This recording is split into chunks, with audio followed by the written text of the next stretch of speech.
자, 문재인 대통령 조금 전에 말씀드렸지만 오후 7시, 잠시 뒤인 오후 7시부터 여야 4당 대표와 만찬회동을 갖습니다. 그 자리에서도 안보 문제를 또 들고 나올 것 같은데요. 어제 북한을 향해 또다시 군사회담을 제안한 문재인 대통령이 여야 대표와도 훈훈한 회담 분위기 이어갈 수 있을까요? 먼저 어제 14선언 10주년 기념식에 참석한 문재인 대통령의 모습부터 보시겠습니다.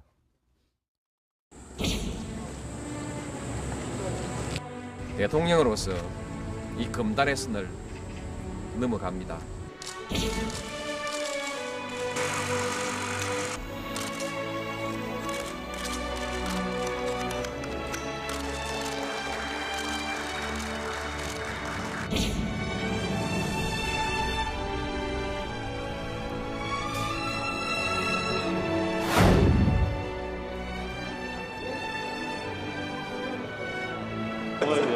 그렇죠. 우리 같이 불어놨습니다.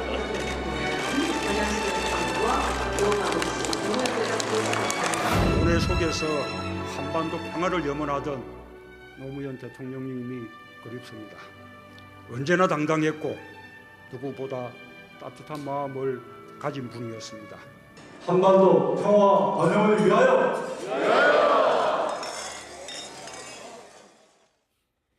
자, 이번 주제는 김광진 전 더불어민주당 의원 모시고 이야기 나눠보겠습니다. 어서 오십시오. 안녕하세요. 네. 자, 강병규 기자. 네. 조금 전 영상 보니까 그 문재인 대통령 넥타이 색깔이 좀 눈에 띄던데 어떤 상징을 품고 있습니까? 예, 그렇습니다. 보통은 파란색 넥타이를 많이 했었는데, 그렇죠. 예, 어제 행사에서는 노란색 넥타이를 했습니다. 이게 뭐 노무현 전 대통령의 상징 색깔인 건 다들 아실 테고요. 또 한 가지 군사 분계선을 의미하는 것 아니냐라는 분석도 나오고 있습니다.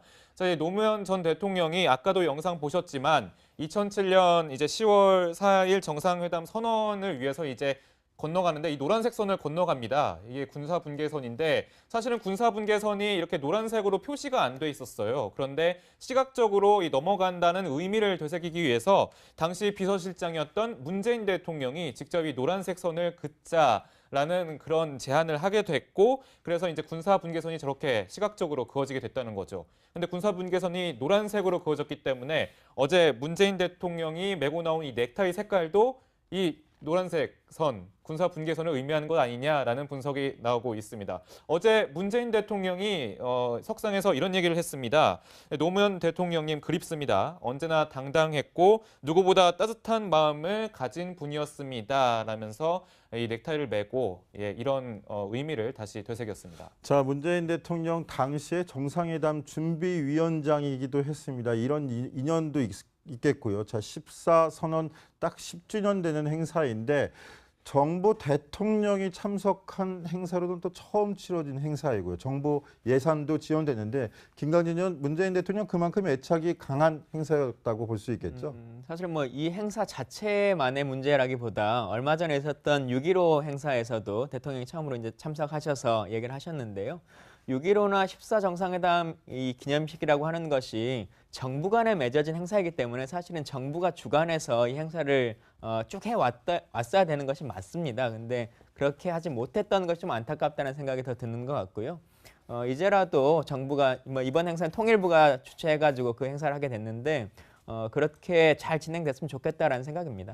자, 김관진 위원장 보니까 지금 노란색 넥타이를 메고 오셨는데 저희 주제를 미리 알고서 맞춰서 의도하지 않았지만 그렇습니까? 잘 맞춰진 것 같습니다. 자, 그런데 노원재 기자 그 영상 보니까 맨 마지막에 건배하면서 와인잔에 담긴 그 술이 막걸리였더라고요. 좀 특이한 것 같은데 왜 막걸리인가요? 그 건배주가. 일단은 막걸리인데 그게 어떤 막걸리냐면 봉하마을에서 나온 쌀로 만든 봉하 막걸리입니다. 그래서 의미를 담은 막걸리여서 저렇게 이제 가지고 와서 직접 건배주로 사용을 하게 된 거고요. 그리고 또 한 가지 좀 눈길을 끄는 선물이 있었는데 권양숙 여사가 문재인 대통령에게 줬다는 선물입니다. 그게 뭐였냐면 일단은 그 문재인 대통령 탄생 71주년을 좀 기념을 하면서 봉하음악회 개최를 하기 전에 9월 15일에 발매된 기념 음반이 있는데 그 기념 앨범을 이제 선물을 했는데 권양숙 여사가 이 첫 번째로 만들어진 1번 앨범을 본인이 갖고 그리고 이제 523번째 앨범을 문재인 대통령에게 선물했다고 합니다. 5.23 무슨 날짜인지 아시겠죠? 네, 노무현 전 대통령이 서거한 날짜예요. 네, 그래서 기념을 담아서 523번째 앨범은 문재인 대통령에게 직접 전달을 했다고 합니다. 네, 최악의 안보 위기 속에서 맞게 된 14 남북 정상선언 10주년 기념식 행사 지금 보셨는데요. 자, 그렇기 때문에 더 의미를 두는 게 뭐냐면 문재인 대통령의 기념사 어땠을까 큰 관심이 모아졌었습니다. 어떤 내용이 담겼었는지 저희가 간추렸는데요. 한번 들어보시죠. 14 정상선언 합의 중 많은 것은 지금도 이행 가능한 것들입니다. 특히 평화, 군비 통제 분야에서 합의한 군사회담의 복원은 남북 간의 긴장 완화를 위해 시급히 이루어져야 합니다. 인도적 협력도 마찬가지입니다. 무엇보다 이산가족 상봉은 더 이상 늦출 수 없습니다. 자, 다시 한번 남북 군사회담과 이산가족 상봉 강조하고 나섰습니다. 김강진 위원장, 예. 그래서 한 번 더 여쭤보고 싶은데 지금 북한이 대화에 응하지 않고 있어요, 전혀. 특히 우리 측 요구에 전혀 응하지 않고 있습니다. 저거 몇 번째나 듣는 이야기인데 어떻게 풀어야 됩니까? 이번에도 뭐 응하지는 않을 거라고 생각합니다. 다만 대한민국의 대통령으로서 계속적으로 이것에 대한 여지를 줘야 저쪽에서 어느 시기가 있을 때 바로 응답할 수 있기 때문에 기회가 될 때마다 이렇게 말씀하신 건 맞을 것 같고, 또 장소의 특성상 이제 14 기념식이었지 않습니까?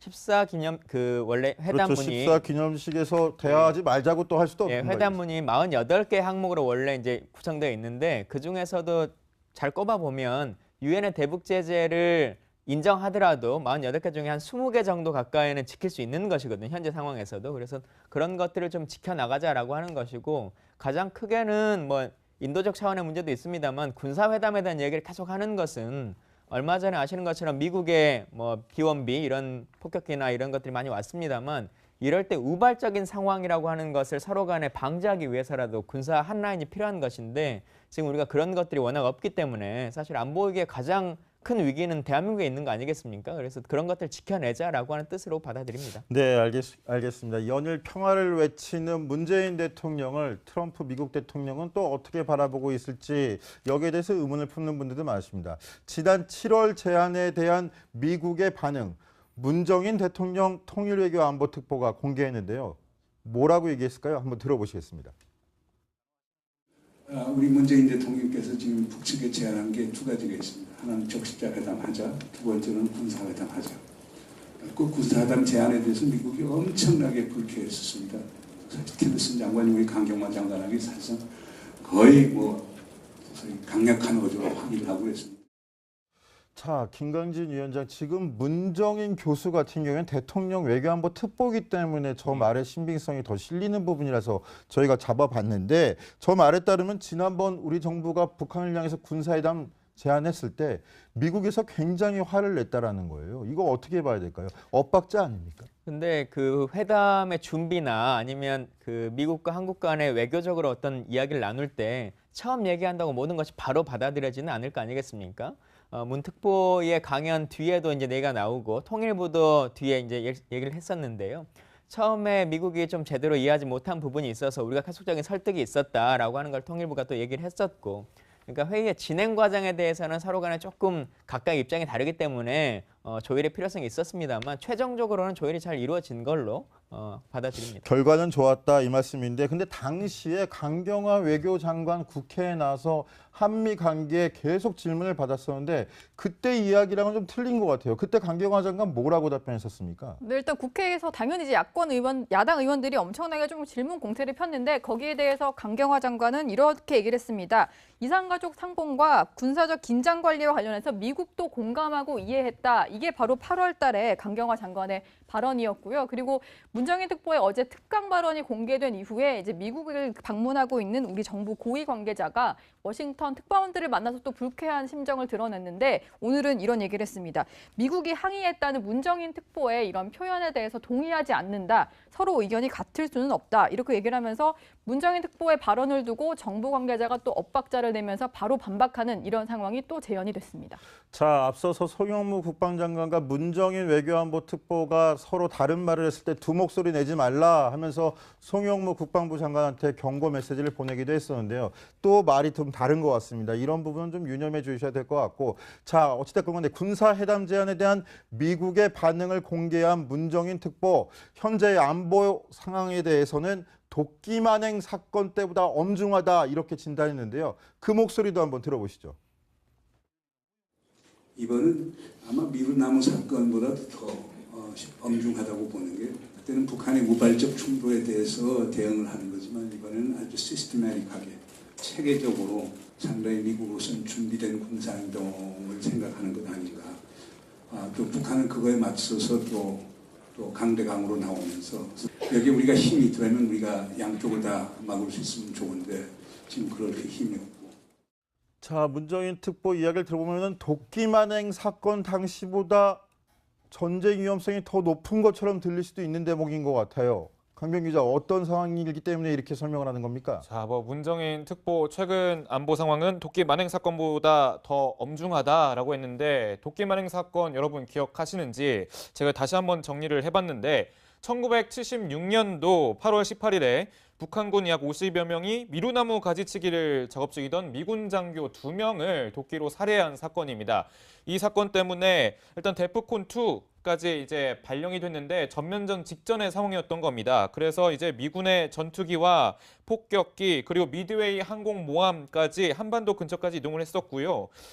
하지만 일단 이 미루나무 제거 작전을 이제 끝까지 이행을 했을 때도 이때 북한의 추가적인 공격이 없었기 때문에 일단은 더 이상의 그런 전쟁으로 확전이 되지는 않았습니다. 근데 일단 지금 문정인 특보가 그때 얘기를 꺼낸 거는 지금보다 아무래도 그때 당시 전면전 직전으로 갔던 때보다 지금 상황이 훨씬 더 엄중하다라는 것을 좀 재차 경고를 하고자 하는 목적이었던 걸로 보입니다. 자, 문정인 특보까지 지금 경고 메시지를 보내고 있습니다. 바로 트럼프 미국 대통령이 계속해서 그만큼 엄중한 상황으로 인식하고 있다는 부분을 강조해서 얘기하고 있는 것 같은데요. 공교롭게도 문재인 대통령의 외교안보 다른 두 축의 멘토 중에서 한 명이라고 할 수 있는 반기문 전 유엔 총장도 6.25 이래 가장 엄중한 상황이라고 경고를 했습니다. 자, 김강진 위원장 보시기에 두 멘토들이 던지는 메시지 어떻게 해석해야 될까요, 지금? 지금 북한의 상황도 그렇고 또 그걸 대하는 미국의 상황도 아주 심각하기 때문에 엄중하게 받아들여야 된다라고 하는 것은 맞는 것 같고요. 다만 이 말의 맥락이라고 하는 걸 좀 더 고려해 보자면, 당장 전쟁이 날 거다라고 하는 것에 대한 엄중함이 아니라 예전에 도끼 만행 사건 같은 경우는 약간 우발적인 사건이었기 때문에 그것만 대응하면 됐었는데, 지금은 양 국가가 어떻게 보면 시스템적으로 뭔가 전쟁을 준비하는 여지가 있기 때문에 이것을 잘 조율할 필요성이 있다라고 하는 얘기를 하고 계신 거지 않습니까? 그래서 이것을 좀 외교적으로 잘 풀어나가는 것, 이게 지금 우리에게 닥친 현안이라고 생각합니다. 자, 문재인 대통령 이런 외교안보 상황 다른 야당과도 함께 풀어봐야 되겠다 하고서 오늘 추석 직전에 여야 대표들을 청와대에서 만납니다. 노원지 기자, 청와대 밥상머리에 올려진 안건 역시도 외교안보 문제겠죠? 네. 청와대가 일단은 그렇게 밝혔고요. 안보 문제를 가장 중요하게 다룰 거다. 그래서 그렇기 때문에 건배주까지 술도 내놓지 않을 정도로 우리가 안보 문제 다루겠다 이렇게 얘기를 했고요. 그리고 일단은 그 준비를 하고 있는 각 당 대표들도 그 얘기를 좀 건의를 하겠다라는 입장입니다. 먼저 이제 정의당 이정미 대표 같은 경우는 오늘 언론 인터뷰에서도 대북 특사 파견을 청와대에 가서 제안하겠다라고 얘기를 하면서 국민의당의 안철수 대표라든지 박지원 전 대표 같은 분은 괜찮을 것 같다 이런 얘기를 했고요. 그리고 안철수 국민의당 대표 같은 경우도 지금 현재 외교안보팀이 좀 허약하기 때문에 이런 총체적 난국에 대해서 얘기를 하겠다라고 얘기를 했습니다. 그리고 국민의당 이제 그 중진 의원들 참모진 같은 경우에도 외교안보 라인 좀 교체를 요구를 하고 오시라 이렇게 안 대표에게 얘기를 했다고 하니까 실제로 어떤 말들이 좀 오갈지는 저희가 좀 취재를 해서 내일 다시 들려드리도록 하겠습니다. 자, 김관진 위원장께 이거 꼭 여쭤보고 싶었어요. 사실은 이정미 정의당 대표가 오늘 청와대 들어가기 전에 기자들과 만나서 미국과 북한에 특사를 보내야 된다 이렇게 건의를 할 거다. 그 특사로 안철수, 박지원 의원을 거명을 했고요. 예. 어제는 추미애 대표가 지금 바로 미국과 북한에 특사를 보내서 한반도 안보 상황을 좀 안정화시킬 필요가 있다 제안을 했습니다. 공교롭게도 두 정당의 대표 이야기가 맞닿는 점이 있는데 특사 파견할 시점이라고 보십니까? 근데 지금 특사라고 하는 분들이 가서 뭔가를 합의를 이룰 수 있을 것인가라고 하는 고민에 좀 필요성이 있다고 생각합니다. 만약에 가게 된다라고 하면 뭐 안철수 대표는 조금 다른 케이스일 것 같고요. 박지원 대표 같은 경우는 그래도 북한 분들을 잘 알기 때문에 속마음을 좀 떠볼 수 있는 것은 가능하겠지만 특사의 가장 중요한 임무 중에 하나는 대통령이나 결정권자의 내용을 좀 대행할 수 있어야 되는 거지 않습니까? 그런 면에서 보자면 대통령과 좀 가까운 분이 가시는 게 맞겠다라고 하는 생각이 들고 다만 한국에서 보내는 특사라고 하면 좀 비밀 접촉을 하는 것이 맞을 것 같고 지금 미국에서 특사를 만약에 보낸다면 좀 공개적으로 보내서 어떤 입장을 정확하게 서로 전하는 게 좋지 않겠냐. 자, 그러면 여야 대표가 이렇게 건의를 할 때 문재인 대통령이 이거 받아들일 가능성이 얼마나 있다고 보십니까? 근데 이건 문재인 대통령이 받아들이고 말고의 문제는 아닌 것 같고요. 예를 들면 오늘 당장이라도 우리가 특사를 보내고 싶다라고 해서 북한이 받느냐라고 그렇죠. 하는 것은 결국은 북한도 맞장구를 쳐야 되는 다른 문제 아닙니까? 측면이지 않습니까? 그래서 이것은 오늘 회의 결과에서 대통령이 수용하냐 마냐의 문제랑은 좀 다른 것 같습니다. 네, 알겠습니다. 저희가 좀 전에 노은지 기자가 오늘 저녁에 있을 만찬회동 열심히 취재해서 내일 전해드리기로 약속했는데 꼭 그 약속 지키도록 하겠습니다. 자, 정치데스크 60초 후에 돌아오겠습니다.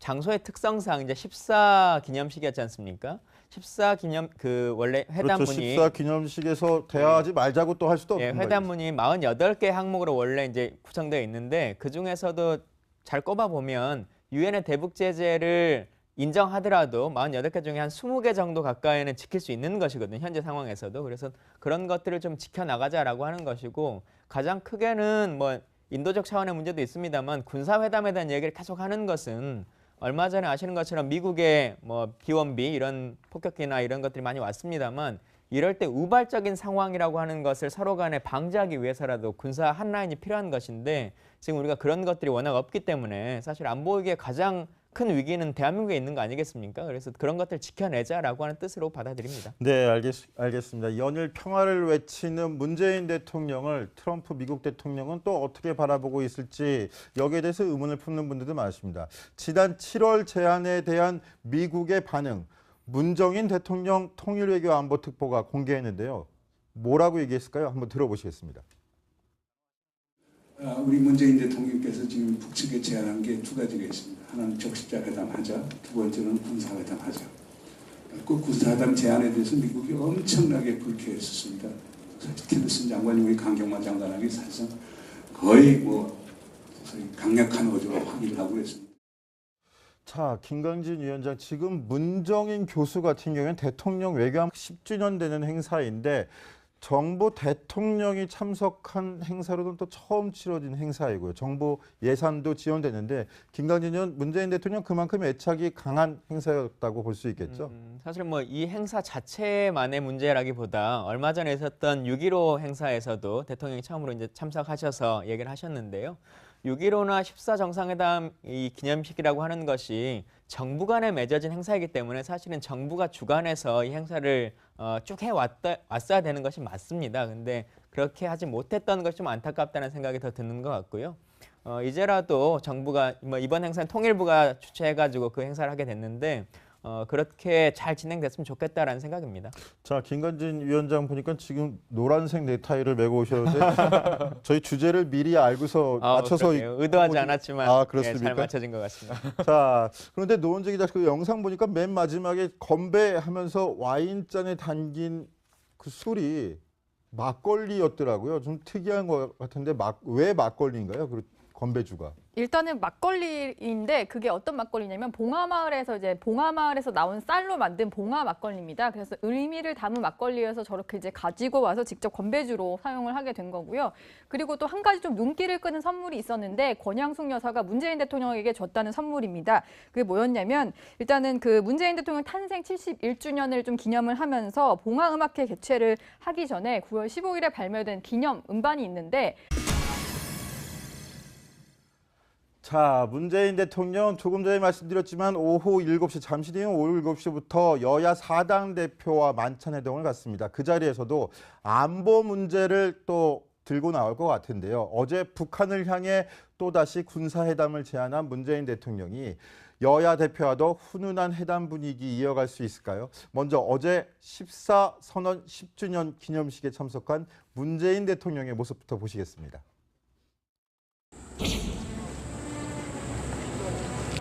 대통령으로서 이 금단의 선을 넘어갑니다.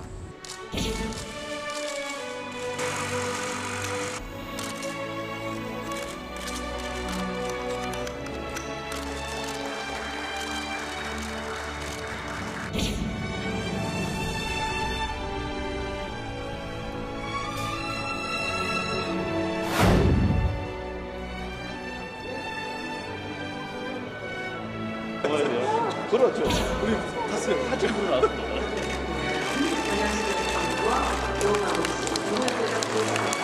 고뇌 속에서 한반도 평화를 염원하던 노무현 대통령님이 그립습니다.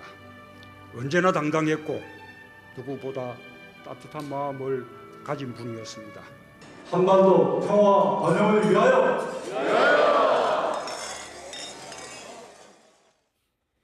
자, 이번 주제는 김광진 전 더불어민주당 의원 모시고 이야기 나눠보겠습니다. 어서 오십시오. 안녕하세요.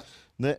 자, 강병규 기자. 네. 조금 전 영상 보니까 그 문재인 대통령 넥타이 색깔이 좀 눈에 띄던데 어떤 상징을 품고 있습니까? 아, 예, 그렇습니다. 보통은 파란색 넥타이를 많이 했었는데 그렇죠. 예, 어제 행사에서는 노란색 넥타이를 했습니다. 이게 뭐 노무현 전 대통령의 상징 색깔인 건 다들 아실 테고요. 또 한 가지 군사변 분계선을 의미하는 것 아니냐라는 분석도 나오고 있습니다.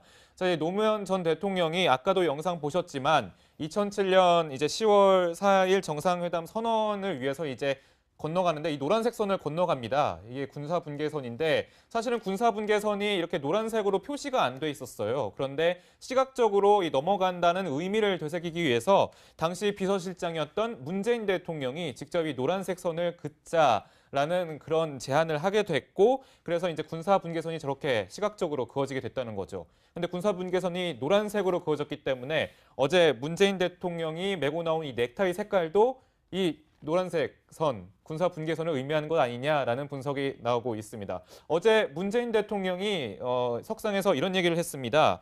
노무현 대통령님 그립습니다. 언제나 당당했고 누구보다 따뜻한 마음을 가진 분이었습니다. 라면서 이 넥타이를 메고 이런 의미를 다시 되새겼습니다. 자, 문재인 대통령 당시에 정상회담 준비위원장이기도 했습니다. 이런 인연도 있겠고요. 자, 14선언 딱 그 기념 앨범을 이제 선물을 했는데 권양숙 여사가 이 첫 번째로 만들어진 1번 앨범을 본인이 갖고, 그리고 이제 523번째 앨범을 문재인 대통령에게 선물했다고 합니다. 5.23 무슨 날짜인지 아시겠죠? 예, 노무현 전 대통령이 서거한 날짜예요. 네, 그래서 기념을 담아서 523번째 앨범은 문재인 대통령에게 직접 전달을 했다고 합니다. 네, 최악의 안보 위기 속에서 맞게 된 14남북 정상선언 10주년 기념식 행사 지금 보셨는데요. 자, 그렇기 때문에 더 의미를 두는 게 뭐냐면 문재인 대통령의 기념사 어땠을까 큰 관심이 모아졌었습니다. 어떤 내용이 담겼었는지 저희가 간추렸는데요. 한번 들어보시죠. 14정상선언 합의 중 많은 것은 지금도 이행 가능한 것들입니다. 특히 평화, 군비 통제 분야에서 합의한 군사회담의 복원은 남북 간의 긴장 완화를 위해 시급히 이루어져야 합니다. 인도적 협력도 마찬가지입니다. 무엇보다 이산가족 상봉은 더 이상 늦출 수 없습니다. 자, 다시 한번 남북 군사회담과 이산가족 상봉 강조하고 나섰습니다. 김강진 위원장, 그래서 한 번 더 여쭤보고 싶은데 지금 북한이 대화에 응하지 않고 있어요, 전혀. 특히 우리 측 요구에 전혀 응하지 않고 있습니다. 저거 몇 번째나 듣는 이야기인데 어떻게 풀어야 됩니까? 이번에도 뭐 응하지는 않을 거라고 생각합니다. 다만 대한민국의 대통령으로서 계속적으로 이것에 대한 여지를 줘야 저쪽에서 어느 시기가 있을 때 바로 응답할 수 있기 때문에 기회가 될 때마다 이렇게 말씀하신 건 맞을 것 같고, 또